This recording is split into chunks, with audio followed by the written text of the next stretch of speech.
ایک صوبہ سندھ سے ایک بہت بڑی تعداد میں آج دوستوں نے مسلم لیگ نون میں شمولیت اختیار کی، اور چند جو چہرے جو یہاں پر موجود ہیں، جناب اصغر شاہ صاحب اور دوسرے یہاں پر ہمارے ساتھی موجود ہیں، ان کو میں ذاتی طور پر جانتا ہوں۔ وہ نیشنل اسمبلی میں جب میں وہاں تھا 97 میں میرے ساتھ تھے۔ تو آج میرے لیے بھی یہ بڑی ایک خوشی کا دن ہے کہ صوبہ سندھ میں مسلم لیگ نون دوبارہ ایک اچھی طاقتور جماعت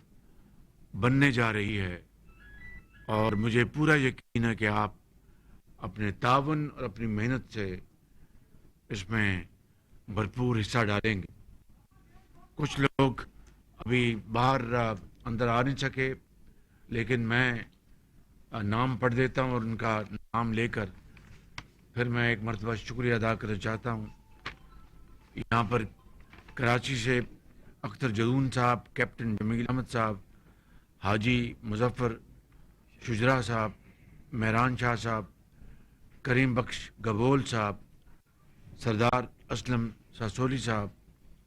یوسف شاہ صاحب، سلیم قادری صاحب، سردار نور الدین سنجرانی صاحب، یعقوب خاشخیلی صاحب، عمران بروہی صاحب،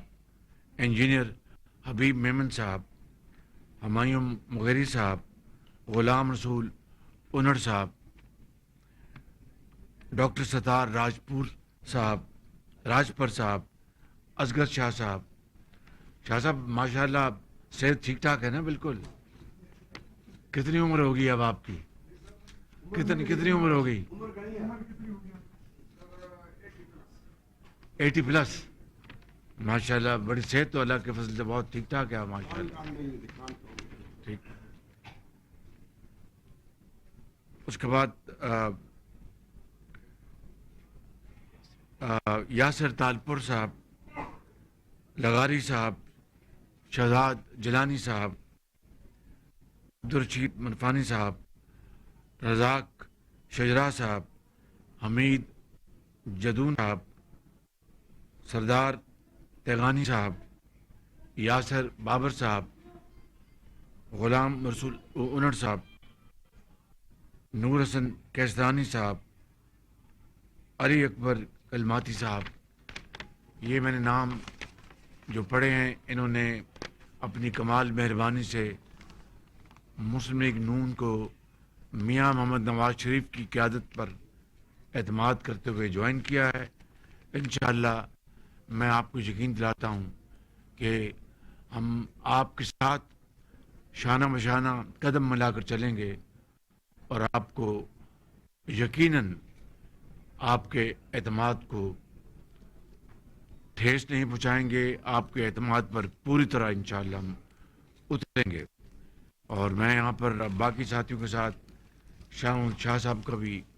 شکریہ ادا کرتا ہوں، جو ہمارے سابق صدر ہیں سندھ کے، اور ان کا بھی اس پورے ایفرٹ میں بڑا حصہ ہے۔ میں اس کی میں تحسین کرتا ہوں۔ اس کے علاوہ مجھے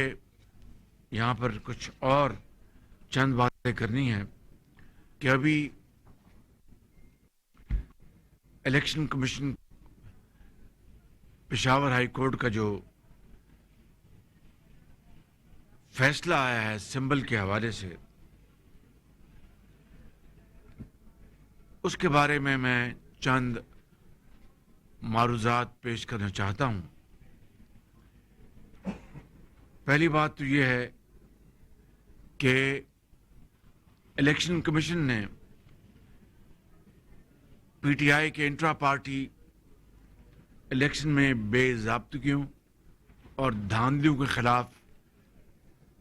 ایک فیکٹ بیس فیصلہ دیا تھا، اور اب پشاور ہائی کورٹ کا جو فیصلہ آیا ہے وہ الیکشن کمیشن کے اختیار پر حملے کے مترادف ہے۔ اور جس طرح 2018 میں کے الیکشن میں آر ٹی ایس نے ان پارٹیز کا مینڈیٹ چھینا تھا جس میں پاکستان مسلم لیگ نون شامل ہے کہ پنجاب میں ہماری میجورٹی تھی، اس کو آر ٹی ایس نے راتوں رات اس کو فیصلے کو، عوام کے فیصلے کو، عوام کے مینڈیٹ کو چوری کیا۔ میں سمجھتا ہوں کہ جب پشاور ہائی کورٹ، پشاور کے پی کے صوبے کی وہ ہائی کورٹ ہے، ایک صوبے کی ہائی کورٹ ہے، وہ کس طریقے سے پاکستان بھر کے معاملے کو وہ اس کا فیصلہ دے سکتی ہے۔ اور میں سمجھتا ہوں کہ یہ بات ہمارے ذہن میں رہنی چاہیے کہ وہاں پر کے پی میں ایسے کینڈیڈیٹس الیکشن لڑ رہے ہیں جن کا کسی نہ کسی طریقے سے محترم جج صاحب کے ساتھ عزیزداری ہے، رشتہ داری ہے۔ میں سمجھتا ہوں کہ انصاف کا تقاضا یہ تھا، میں یہ بات بڑے ادب سے عرض کرنا چاہتا ہوں کہ انصاف کا تقاضا یہ تھا کہ جج صاحب اپنی عزیزداری کی بنا پر اس بینچ سے علیحدہ ہوتے اور ایسے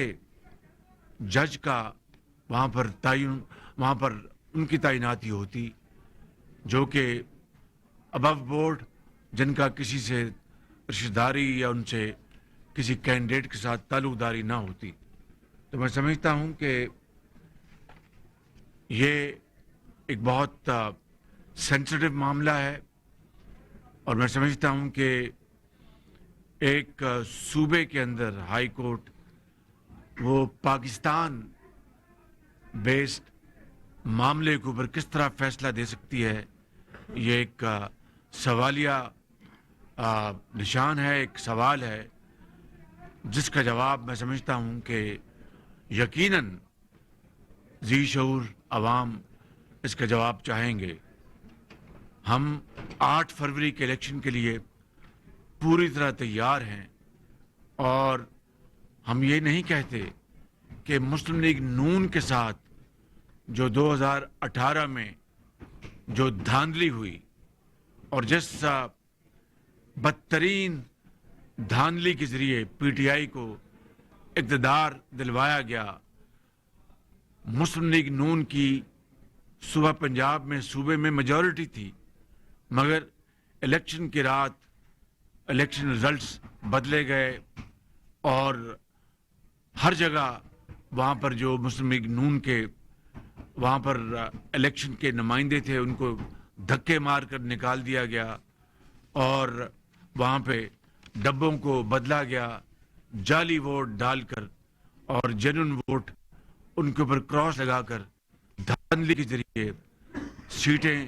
ہماری جیتی ہوئی ہروائی گئیں۔ تو میں سمجھتا ہوں کہ ہمیں اس سے سبق حاصل کرنا چاہیے، اور آج میں سمجھتا ہوں کہ پوری قوم عدلیہ سے انصاف پر مبنی فیصلوں کی توقع کرتی ہے، اور آج ایسے فیصلوں سے جہاں پر طرفداری کی بو آتی ہے، جہاں پر ایسا محسوس ہوتا ہے کہ جو ترازو ہے اس کو جھکایا جا رہا ہے ایک لاڈلے کی طرف، اور لاڈلا جس کو 4 سال اقتدار میں بٹھا کر دھاندلی کے ذریعے کس طریقے سے پاکستان کی تباہی کی گئی، پاکستان کی معیشت کی، پاکستان کی سیاست کی، پاکستان کے دوست ممالک سے جو تعلقات تھے ان کو تباہ و برباد کیا گیا، اور ہمارے جو برادر ممالک ہیں ان کے تعلقات کو بری طرح ان کو مجروح کیا گیا، اور ہم نے 16 مہینے میں شبانہ روز محنت کر کے ہم نے ان تعلقات کو ٹھیک کیا، پاکستان کو دیوالیہ ہونے سے بچا لیا، اور دیوالیہ کا مطلب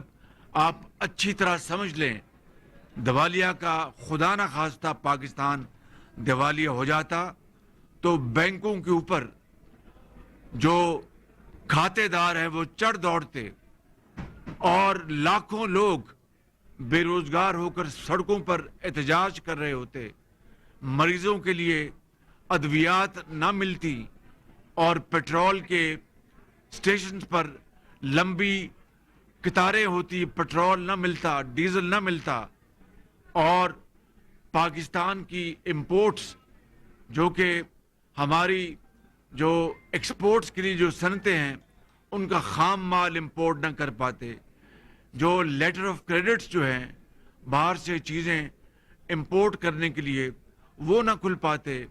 ہمارے بینکوں کی باہر کوئی سنوائی نہ ہوتی اور عالمی ادارے پاکستان کا فائنینشل بائیک آؤٹ کر جاتے. یہ مختصر ایک انتہائی خوفناک صورت تھی. اگر پاکستان خدا نہ خواستہ دیوالیہ ہو جاتا تو اللہ تعالیٰ کے فضل و کرم سے اس وقت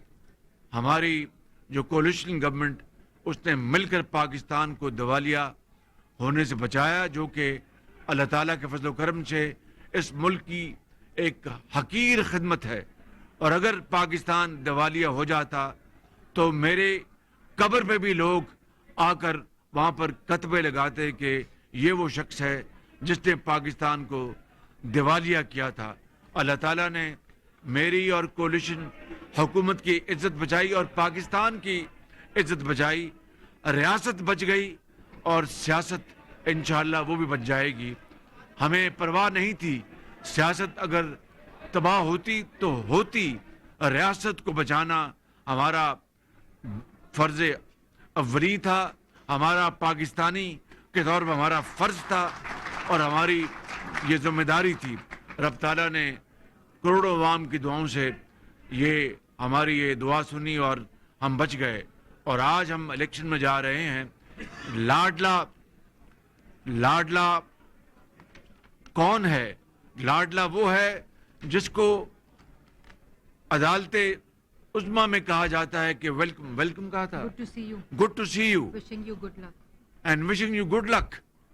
دیکھیے, جو شخص 9 مئی کی غداری میں ملوث ہو اور پاکستانی فوج کے ہیڈ کوارٹرز میں اور کو کمانڈر کے گھروں میں حملے جو شخص کروائے, اور وہ افواج پاکستان جو دہشت گردی کے خلاف دن رات وہ اپنے ملک کے کروڑوں عوام کو بچانے کے لیے, محفوظ کرنے کے لیے وہ راتوں کو سرحدوں پر پہرا دیتے ہیں, جان تیلی پر رکھ کر وہ دہشت گردوں کا مقابلہ کرتے ہیں اور دن رات وہ جام شہادت نوش کرتے ہیں اور کروڑوں بچوں کی حفاظت کرتے ہیں جو رات کو امن کی نیند سوتے ہیں, مگر خود ان کے بچے یتیم ہو جاتے ہیں کیونکہ ان کے والد سپوت وہ دشمن سے لڑ کر وہ شہادت کا درجہ حاصل کرتے ہیں. ان کے خلاف 9 مئی کو جو بدترین جو غداری کی گئی, کیا وہ لاڈلا ہے یا کوئی اور لاڈلا ہے؟ اس کو جس طریقے سے یہ سہولتیں دی جا رہی ہیں اور فیصلے دی جا رہے ہیں, میں سمجھتا ہوں کہ یہ ہم سب کے لیے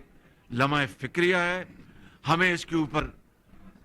کے اوپر دل جمی کے ساتھ اور یکسوئی کے ساتھ ہمیں انصاف کے بول بالے کے لیے بات کرنی چاہیے.